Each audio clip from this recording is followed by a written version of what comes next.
7 times they said his name, and 7 times they chose someone else. 7, one after another, the recruiters looked at Caleb Reid, looked at the little girl holding his hand, and moved on to the next man in the line. Nobody laughed out loud. They were too polished for that. But Caleb could hear it in the silence, in the careful way their eyes slid past him, in the way the other candidates shifted just slightly away, as if failure was something that might rub off. Nobody wanted the single dad in the worn jacket with a 5-year-old on his hip.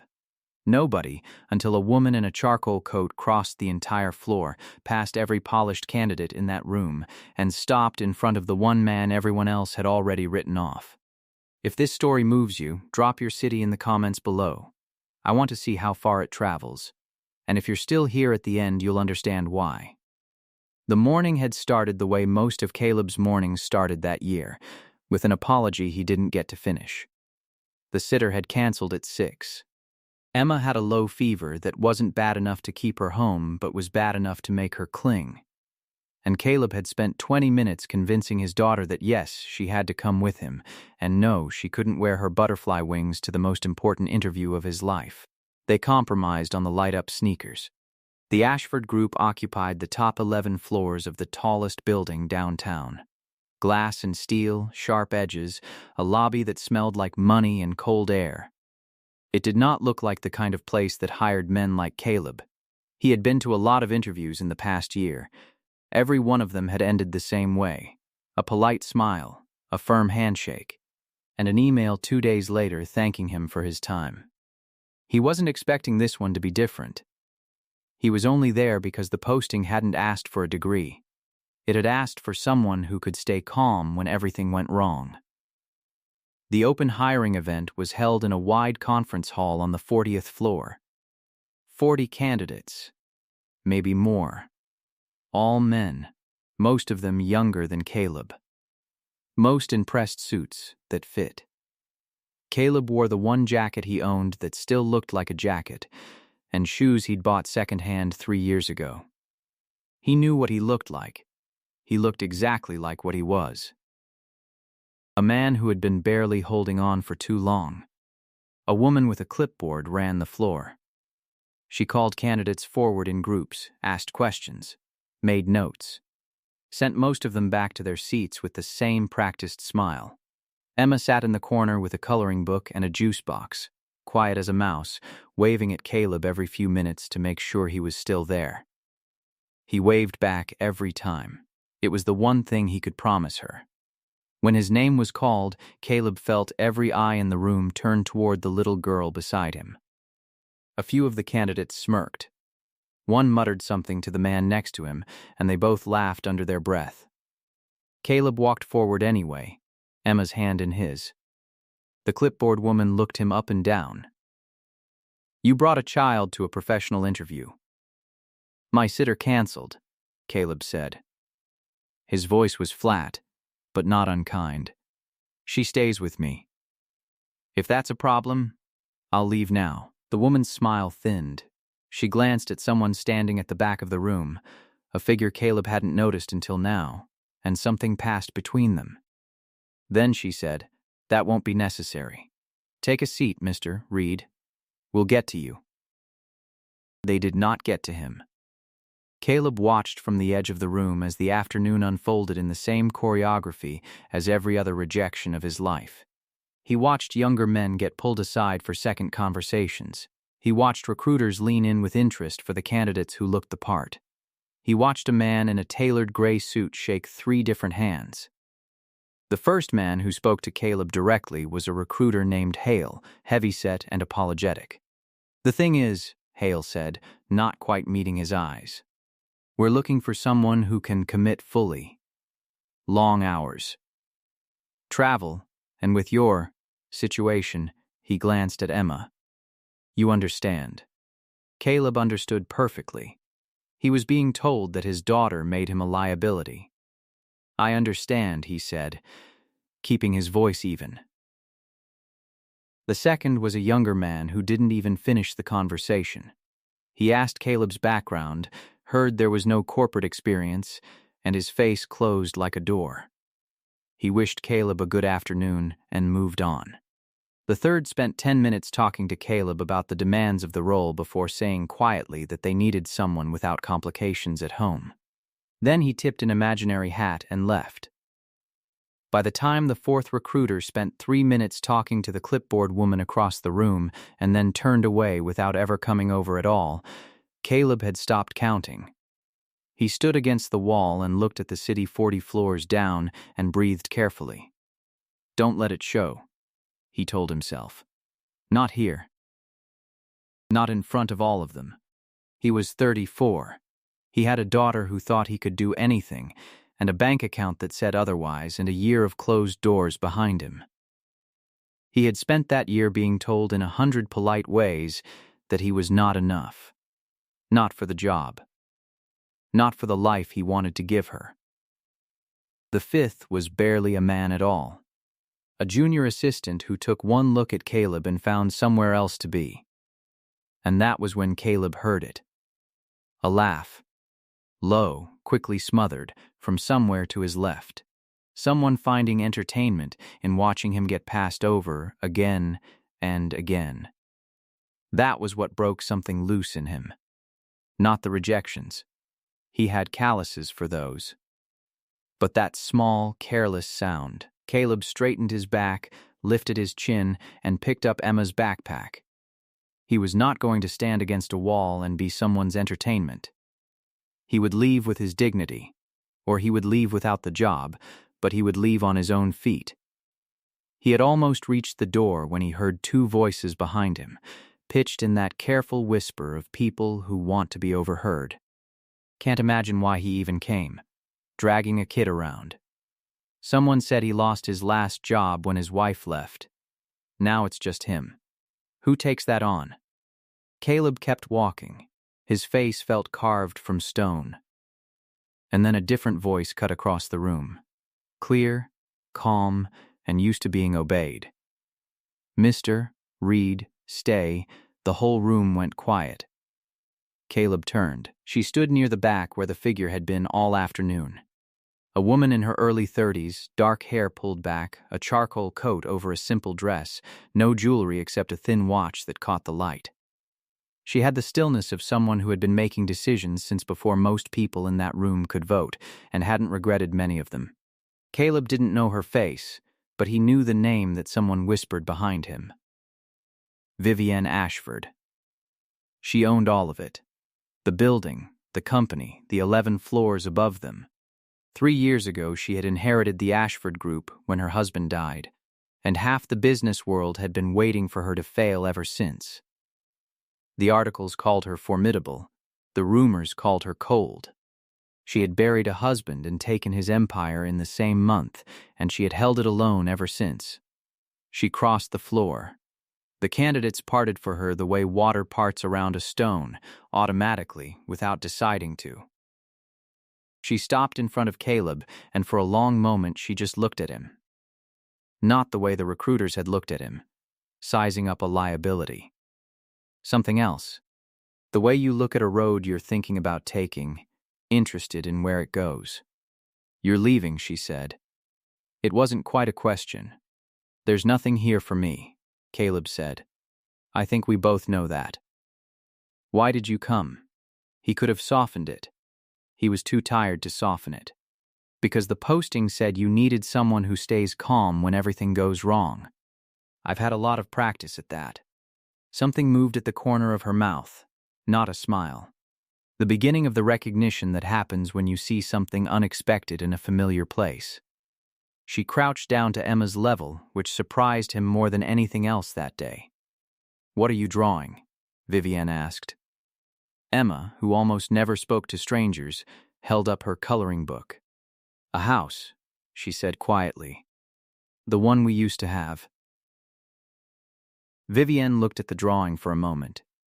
Then she stood, and she looked at Caleb and she said, loud enough for the whole room to hear, "Everyone else in this room spent the day performing. Being impressive, being available. You spent it holding your daughter's hand and telling the truth. That's rarer than a resume." She paused. "I have a position. It reports directly to me, head of security and personal operations. The salary is more than you made in the last 3 years combined. Full benefits, a childcare stipend, flexible hours. The room made a sound, not quite a gasp. The sound of 40 people recalculating. Why me? Caleb said. It was the same question Emma's drawing had made him feel his whole life. Why would anyone choose him? Vivienne glanced at his hands, rough and scarred from a year of whatever work he could find. Because you walked in here looking like you didn't belong, she said, and you were about to walk out looking like you owned the place. You didn't beg. You didn't perform. You did what needed doing, and you were ready to leave with your head up. I need someone I can trust who doesn't flinch. Everyone in this room flinched today except you. Caleb thought about the overdue notices on his kitchen counter, about the nights he lay awake wondering how much longer he could hold it all together. He thought about Emma and the house she still drew from memory. I'll take it, he said. Vivienne extended her hand. Her grip was firm, certain. Welcome to the Ashford Group. He started the next morning. For the first week he shadowed her, learned her schedule, her patterns, the invisible machinery of a woman running an empire alone. She was brilliant. She could dismantle a hostile negotiation in one sentence and rebuild a broken contract in the next. But there were cracks, small ones, easy to miss. The way she pressed 2 fingers to her temple when she thought no one was watching. The way she stayed long after everyone else had gone, standing at the window above the city like it held an answer she couldn't quite reach. She was exhausted, and she was hiding it with everything she had. Caleb didn't mention it. That wasn't his job.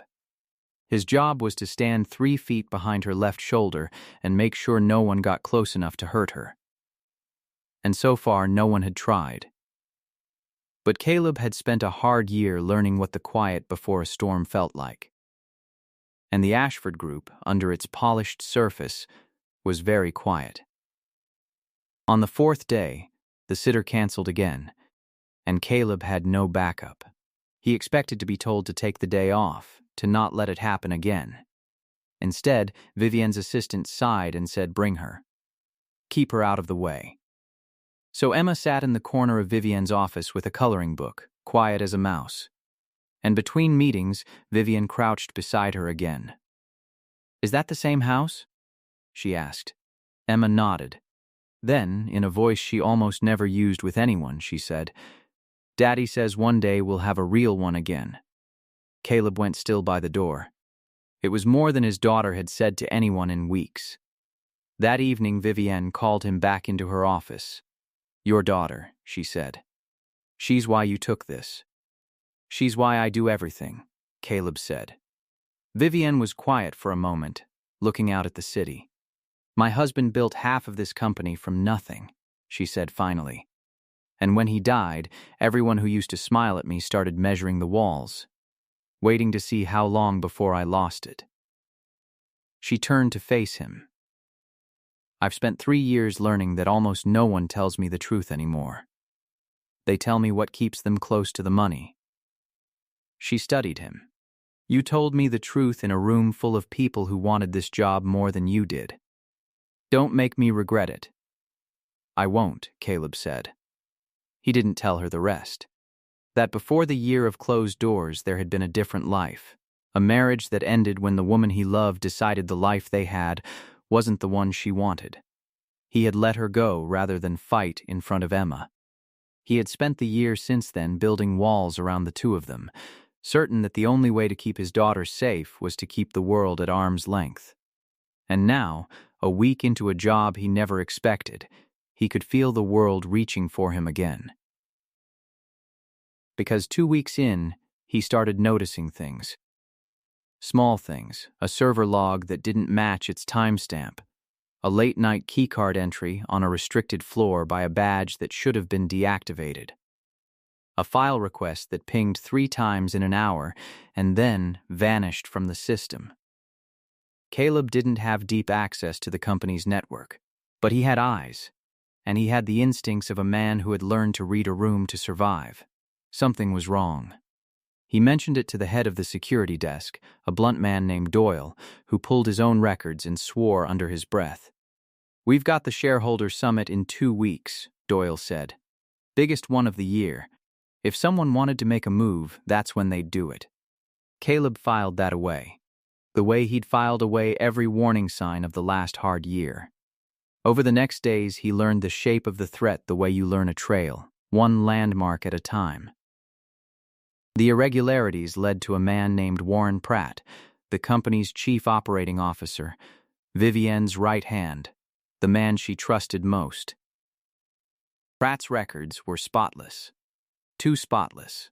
In a company where everyone worked brutal hours and left messy digital footprints, no one's record was that clean. Caleb followed him one evening and watched through a restaurant window as Pratt slid a folder across a table to a man in a gray suit Caleb didn't recognize.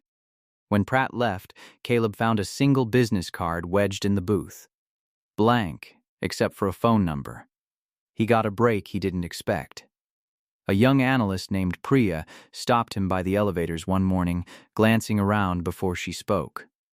"That access badge on the restricted floor," she said quietly. "It was cloned from an executive credential. I pulled the assignment log before it got wiped." She slid him a folded slip of paper. "You were kind to me on my first day when no one else was. So, be careful." Then she walked away like nothing had happened. The badge had been cloned from Warren Pratt's office. And that night, after everyone had gone, Caleb picked the lock on a drawer in Pratt's office and found a second phone. One contact. Broker, and a chain of messages that made his chest tighten. Payment received. Board vote is the leverage. If Ashford gets suspicious, we accelerate. Caleb photographed all of it. He was halfway to the door when voices came down the hall, and he ducked behind a cabinet as it opened. A woman's voice, sharp and impatient. "If we don't move at the summit, we lose the window." Pratt's voice answered. "She's already asking questions." "She asks questions about everything," the woman said. "What if she asks the right one?" Silence, then Pratt. "She won't.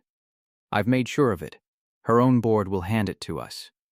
The footsteps left. Caleb waited 2 minutes, then took the stairs. He sent the photos to Vivienne at 2 a.m. She was at his door 20 minutes later, still in her work clothes, her face pale.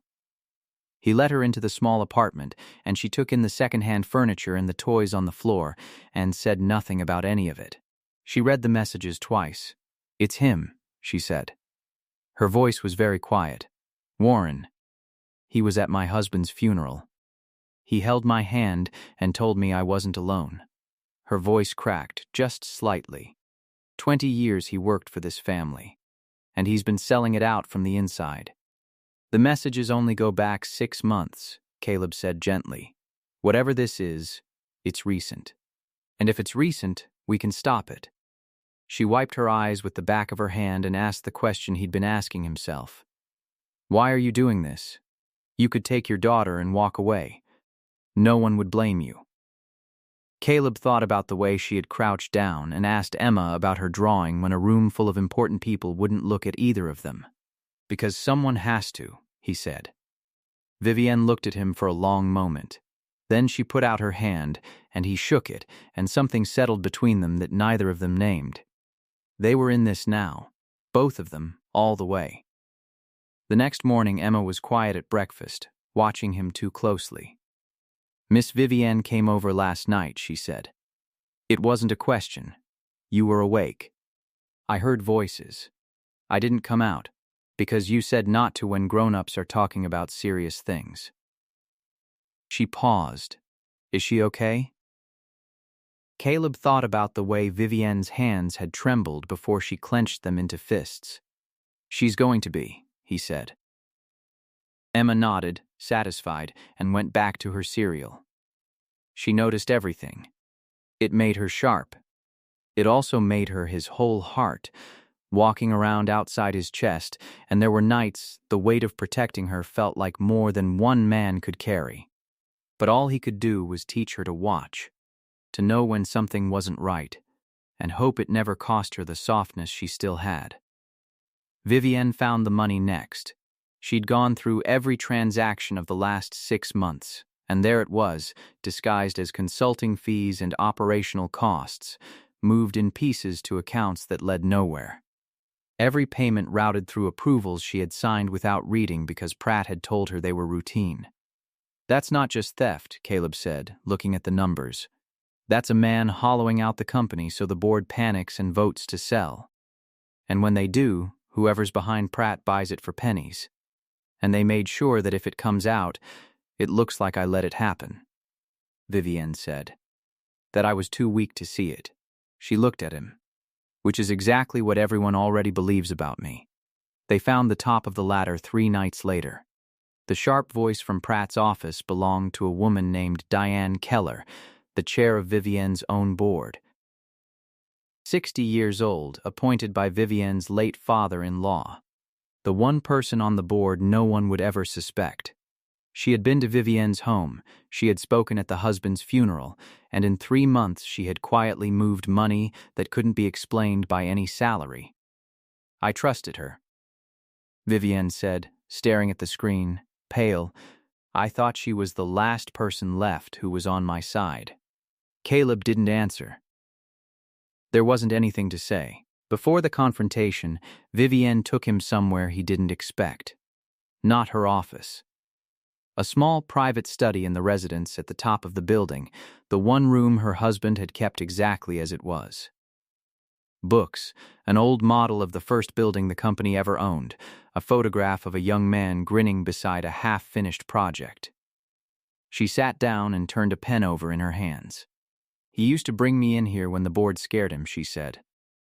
"He told me a company is just people, and people break, and your job isn't to stop them from breaking. It's to be the one who doesn't." She looked up at him. "I don't know if I'm that person anymore." "I think you already are," Caleb said. She didn't answer. But something in her shoulders let go. Just a little. They set the trap at the shareholder summit. The ballroom on the ground floor was packed, 200 people, champagne, Vivienne on the stage giving the presentation of her life while her hands tightened around the edge of the podium. Caleb worked the edges of the room. Doyle's text came at 9:20. Movement in the executive server room. Someone downloading everything. Caleb slipped out. In the server room, he found a young man at a terminal, fingers flying. The kid bolted. Caleb caught him in 3 steps and held him against the wall, not hard, just enough. "Who sent you?" The kid's face crumpled. "Pratt. He said it was routine. He said no one would get hurt." Caleb called Doyle. "Lock the building down. Get security to the ballroom." Now, by the time he got back, the lights had cut out. Emergency backups bathed the room in red. People pushed toward the exits, and Vivienne stood alone on the stage, her voice lost in the noise. Caleb shoved through the crowd and found Diane Keller moving fast toward a side exit. A tablet clutched to her chest, the leverage she'd built for months about to walk out the door. "Going somewhere?" Caleb said. Her polite mask was gone. In its place was something cold. "Get out of my way. You have no idea what you've walked into." "I've walked into worse," Caleb said. He didn't touch her. He didn't have to. He simply stood between her and the door, calm and immovable, while the red light washed over both of them. "That tablet doesn't leave this building. And you're going to sit down until security gets here."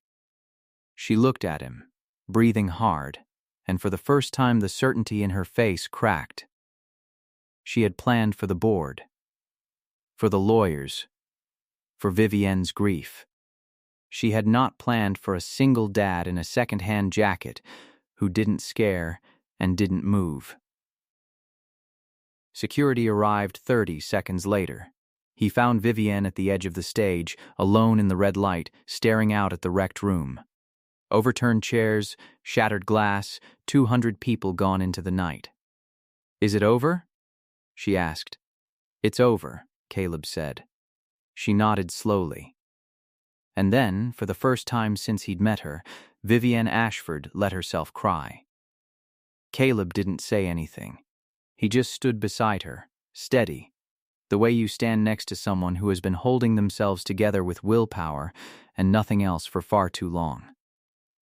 The weeks after were lawyers and federal investigators. Keller and Pratt were charged with fraud and conspiracy. And it was Pratt, in the end, cornered and facing prison, who gave up the last name. The man in the gray suit worked for a rival holding company that had been circling the Ashford Group for 2 years, waiting for a crack. Keller had been their door in. Pratt had been the hand that hollowed it out from inside. Vivienne took the documentation to the authorities herself, and this time she did not go quietly, and this time no one got to write the story for her. They laughed at a single dad who brought his daughter to an interview because he had nowhere else to leave her. They laughed at the worn jacket and the light-up sneakers. And then that same single dad walked into a boardroom conspiracy that had buried better-connected men, and he walked out having saved a company worth more than any of them would earn in 10 lifetimes. No one was laughing after that. The stories about it spread the way stories do, changing as they traveled. In some versions, Caleb had taken down 5 men in the server room. In some, he had faced down the entire board.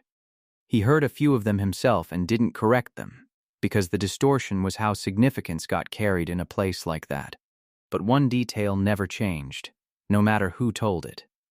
The single dad had stayed when everyone expected him to run. Everything else was decoration. Vivienne kept him on, not as security anymore, but as the one person in the building she fully trusted, and slowly the line between professional and personal blurred until there was no point pretending they were only colleagues. It didn't happen fast. Neither of them was the kind to make grand declarations. They just took it one day at a time, the way you build anything worth having, imperfectly, with interruptions, 2 people each fundamentally used to doing everything alone, learning to do it together. Emma started calling her by her first name, without the miss. Vivienne started keeping a drawer of Emma's things in the residence: a toothbrush, pajamas, a stuffed rabbit. And on the hard days, when the board pushed or Emma had a nightmare or Caleb felt the old weight of the year of closed doors pressing down, they leaned on each other. Because that was what people did when they finally stopped being alone. The ones who had laughed came back, of course. Recruiters who had passed him over sent careful emails. Executives who had looked through him at that hiring event suddenly remembered his name. One of them, the recruiter named Hale, who had told him his situation made him a liability, came to the 40th floor with his hat in his hands, so to speak, and asked if there might be room to discuss a role. Caleb looked at him for a moment, at the lowered eyes and the careful smile of a man expecting to be turned away as payback. "Come by Thursday," Caleb said. "Bring your proposal." Hale looked up, surprised, and Caleb understood the surprise. It was the specific shock of a person braced for punishment and handed pragmatism instead. Caleb had spent a year on the other side of that door. He didn't need to make anyone else stand in the cold to feel like he'd finally come inside. One evening, almost a year after the summit, Caleb found Vivienne in the study, looking at a framed picture on the desk. It was Emma's drawing. Not the old house from memory anymore.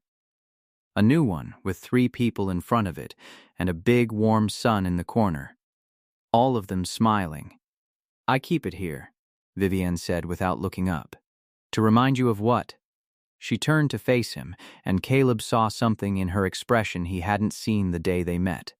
Not the guarded stillness, not the exhaustion, just quiet, steady contentment. That the best things, she said, are the ones you don't plan for. Caleb thought about the 7 times his name had been passed over in that room, about the worn jacket and the smothered laugh and the moment he'd picked up Emma's backpack to walk out with nothing. He thought about how close he'd come to leaving before she said his name. He had spent most of his life being looked at and found lacking, measured against what a man was supposed to bring, and always coming up short. And then one person had crossed a crowded room and looked at him differently. Not at what he lacked, at what he actually was.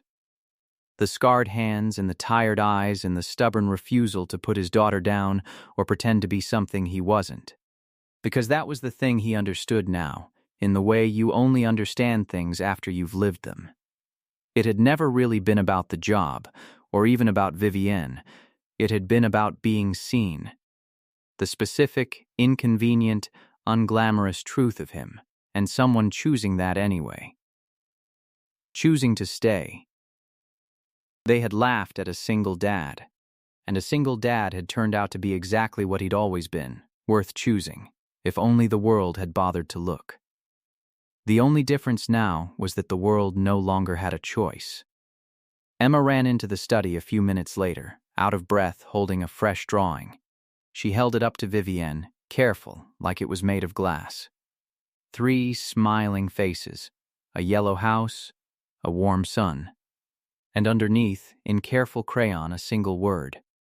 "Us, is this for me?" Vivienne asked. Emma nodded. Then, quietly, in the voice she used only with the people she trusted most, she said, "You don't have to give it back. You can keep us." Caleb felt his throat tighten.